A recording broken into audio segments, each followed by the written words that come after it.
and with grace. This is symbolic of the attributes of power and dignity that the dragon possesses. The art of dragon dance has a rich Chinese cultural heritage and is widely performed till this day.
Don't worry about it.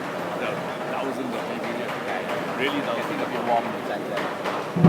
I heard there's 2005.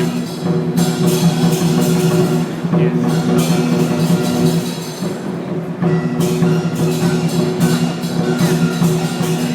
I haven't seen a beer for a long time. I haven't seen it for a few years. But you all have a beer, right?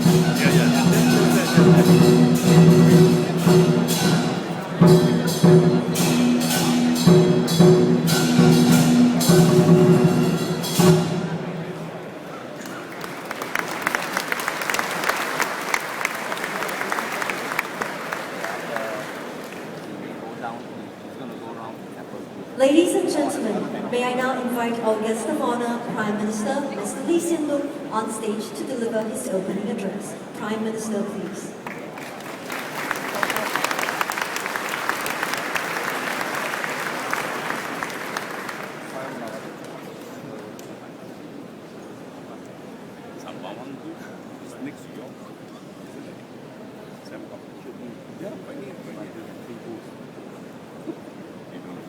Prime Minister, please.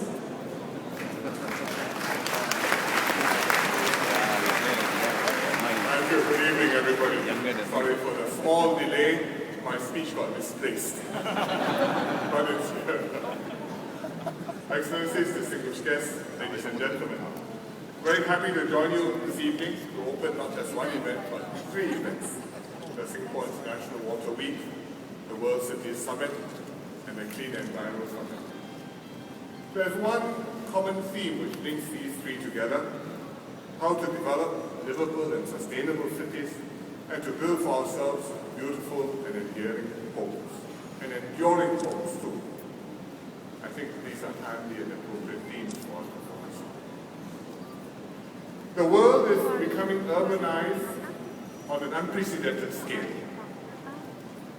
Already, cities account for more than half the world's population and more than 70% of our global output. And by 2050, by the middle of the century, we can expect another 2.5 billion people to move from the countryside into the cities. It's a process which is driven by the emerging economies, and particularly in Asia. In China alone, 320 million people will move into the cities by 2050, more than the whole population of the US today. And in India, even more, 500 million will come in. So it's a tremendous time of change and a tremendous opportunity for development for focus. Because cities can be a better habitat for the world's population. They are economically dynamic, they are culturally diverse, and they can also be environmentally friendly. Not always their reputation, but in fact, when you have large numbers of people, they can be environmentally friendly. But to do all this, it needs proper planning, efficient administration, public support to make the cities work, including public support for policies to protect the environment. Otherwise, the cities will strain the resources and degrade the environment. So the challenge is to ensure a high-quality environment, a high quality of life for the city dwellers, where they can live, work, and play. And every country is preoccupied with this problem. Each faces its own challenges. Countries like China and India have to manage big rural populations. Low-lying cities like Bangkok or Jakarta or Amsterdam have to worry about climate change and geography. But for all the variations, most cities share similar broad objectives: to generate vibrant economies, creating good jobs, to provide a safe and secure environment for its residents, to deliver good public services, whether it's waste disposal, clean and reliable water, or public transport. And to make all these individual pieces work, to have effective governance so that the system as a whole can function well. And that's why all of us are here today to share our experiences and to learn from one another. For Singapore, sustainability and reliability and livability have always been important. We are a small country, 700 square kilometers. The city is nearly the whole country, about half of Greater London or 1/3 of metropolitan Tokyo. No resources, dependent on imports for necessities like water and energy. From the outset, we set out to develop Singapore as a livable and sustainable city. We integrated nature into our garden city. We protected our natural areas, created nature reserves, built parks and gardens, cleaned up rivers and waterways. We managed the consumption of scarce resources. Water, which is a strategic vulnerability, we turned into a strength. We expanded our water catchments, built new reservoirs, priced water fully so that people would have an incentive to save the water and to use it prudently. And we imposed water conservation charges so that when you turn on the tap, you're conscious that it's costing you something. We developed new water technology to reuse water so that every drop can be circulated more than once. For energies too, we took a hard-headed approach. We decided that we couldn't afford fuel subsidies. We priced energies fully, whether it's electricity, whether it's gas, whether it's petrol. Although for low-income families, we provided rebates to help with the utility bills. We diversified our sources of energy. We're building a liquid nitrogen gas terminal so that we can import energy from all over the world. We piloted green technologies. For example, we're building one housing precinct, tree lodge at Bombo, which will harness solar energy for lighting common areas, which will have green roofs with plants on the roof to bring down the ambient temperature, and to have common facilities which are made from recycled materials. So, with systematic, structured strategies, we have tried to make Singapore livable, sustainable, and in the next phase, our aim is to build a city in the garden, to bring green spaces and biodiversity to our doorsteps. Our efforts to do these things and to improve our livability have achieved some recognition. We were ranked 25th overall globally in Mercer's Quality of Living Worldwide Survey last year, and the top Asian city. In terms of environmental sustainability, the Siemens Asian Green City Index ranked us top last year. But rankings aside, Singaporeans and visitors can feel and enjoy this high-quality living environment for ourselves and for yourselves. Marina Bay, where we are, is a good example of this transformation. Not so very long ago, this was at the mouth of a highly polluted Singapore river. In the 1970s, we decided to turn it into a new city centre. This used to be ocean. We reclaimed the land, sewered up the whole city, shut down pollutive industries, cleaned up the Singapore river. We built Marina Barrage, turned the salt water into fresh water so that it can be used for potable purposes. We built Gardens by the Bay, a green amenity in the heart of the new downtown.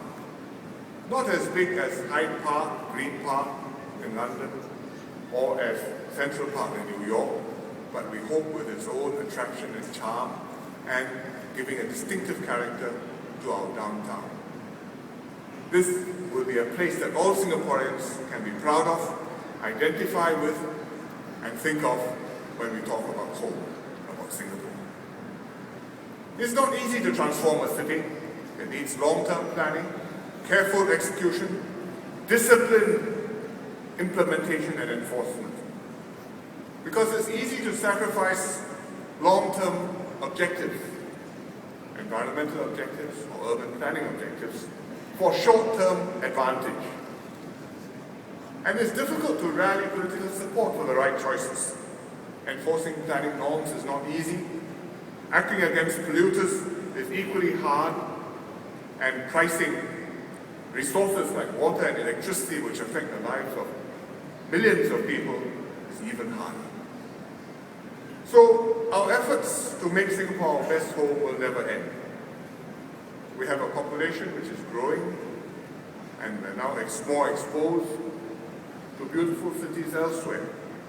Our expectations are higher, and there are more interests to balance one against the other. We may be a densely populated city, but we are determined to continue improving Singapore so that our people live comfortably and pleasantly.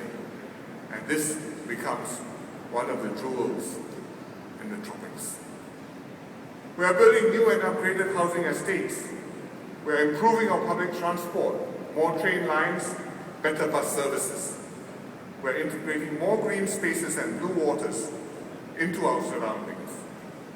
We've just opened Gardens by the Bay, but beyond such iconic attractions, we are making every corner of Singapore better, so that every township has its little parks, every region has its destination parks, offering something different.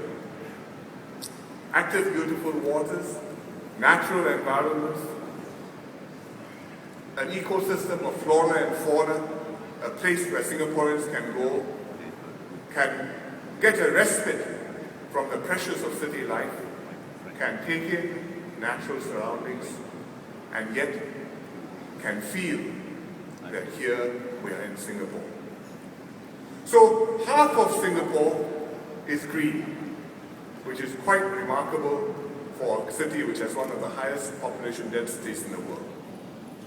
But while we improve our infrastructure and our greenery, we are also strengthening our social capital, integrating Singaporeans and newly arrived immigrants and foreign workers, preserving ethnic harmony, building a more compassionate society. This is what we have to do to make Singapore the best home for us all, and this is what we will do year after year, continuing to improve as we raise our standards step by step. We have much to learn from other cities. This year, New York was a winner of the World City Prize. And New York demonstrates how strong leadership and community participation can transform even mature cities and make them something distinctive. Conferences like the World City Summit, the Singapore International Water Week, and the Clean Enviro Summit are valuable platforms for us to learn and for all of us to exchange views. The International Water Week will discuss water solutions for sustainable and livable cities. The World City Summit will examine integrated urban solutions. The inaugural Clean Enviro Summit will explore solutions to address environmental and waste challenges faced by Asia's growing cities. We are happy in Singapore to make a modest contribution to this international discourse. The Centre for Livable Cities will release a livability framework to share Singapore's experience, and our Urban Redevelopment Centre and the Centre for Livable Cities will launch a program, Cities in Transformation, to share the transformations of the World City Prize laureates and the special mentions. I hope these experiences will prove useful to you, and we look very much forward to learning from others too. So I wish you all fruitful discussions and an enjoyable stay. I hope beyond your conference you have a chance to visit our city, see what it looks like, see how things turn out in action, and particularly to visit our new gardens by the bay. It's just opened and it's not bad. So I wish you all the best in making our world a more sustainable and livable one for all of humanity. Thank you very much.